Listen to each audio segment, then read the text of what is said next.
Welcome back, and let's talk another term, logical operators. And they're very, very useful when it comes to conditional logic. Let's have a look. Logical operators are, well, as a matter of fact, you've actually seen them before. AND is a logical operator. OR is a logical operator. It allows us to perform logic between two things. What else is a logical operator? Well, let me list it out for you. We have greater than, less than, equal to. Let's actually use them in an example. Is 4 greater than 5? Well, if I print this, what do you think will happen? Shouldn't be a surprise. That's false. 4 is not greater than 5. This is a logical operator that you may have seen in math class. If I do the opposite, is 4 less than 5? That makes sense. That's true. What about is 4 equal to 5? If I run this, I get false. Now, why did I use two equals here? Why not just do this? Well, if I run here, I get an error. Syntax error. Keyword can't be an expression. It's because, remember, equal is what we use to assign to a variable, right? And if you remember, I told you that a variable in Python can't start with a number. It has to be a letter or underscore. So when I do this, it's going to error because the interpreter is going to say, hey, I'm trying to assign variable 4 the value of 5. And, well, that's not really allowed. So we use double equals to tell the interpreter, hey, I'm not assigning a variable here. I want to compare things. And we can compare different things. I can do hello equals to hello equal to true. What if I do A is greater than B? I get false. Now, why is that?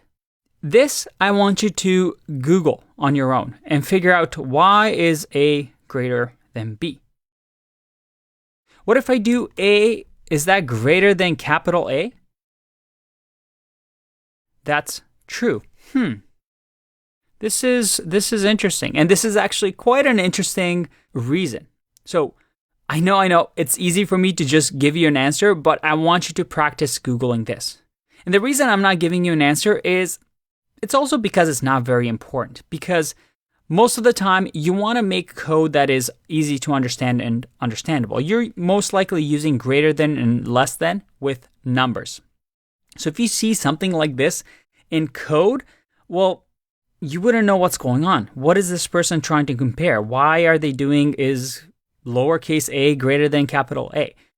It's not something that you see very often. But the reason you get this expression is quite interesting. So I do recommend you Google into it. Like I said, I'm a strong believer in not holding your hand the entire way. I know so far the videos up until now have been quite easy, especially if you are an experienced programmer. But as we progress, you'll see that after this course, you need to figure things out on your own. And my job is not to just handhold you the entire way.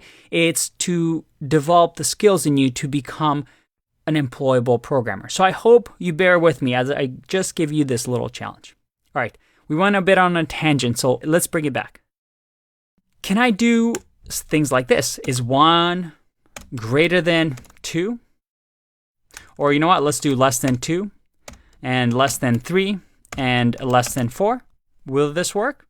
Well, of course it will. It's just an expression, right, that we're evaluating. And all of this is true, but as soon as I change and something is false, it's going to short circuit, which we learned about previously, and return false. All right, so we know the greater than, equal to, less than sign. We also have greater than or equal to.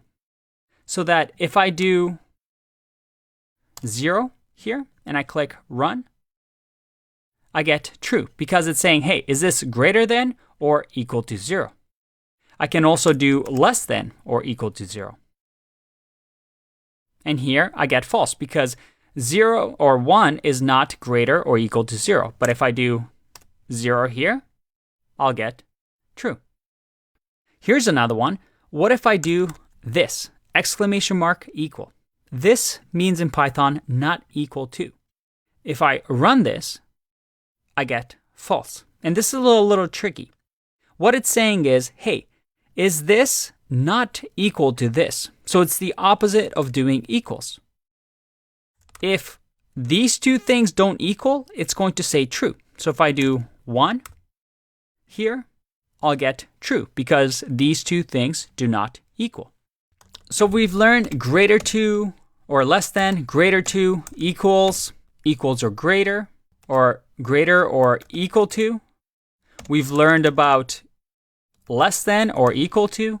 We've learned about not equal to, but we've also learned about and or. And finally, there's one more I want to teach you, and it's the not keyword. I know, it's a little much, but it's not as hard as you think. Not is, well, the opposite. So if I do here, not true, what do I get?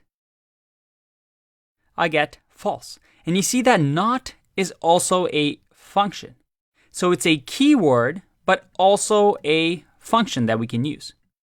If I do not false, again, I just get the opposite. What if I do this? What if I do not 1 equals to 1? What will I get here? I get false because this expression evaluates to true, and then not just does the opposite. So let's take a break here and work on a little bit of an exercise to make sure that we understand this.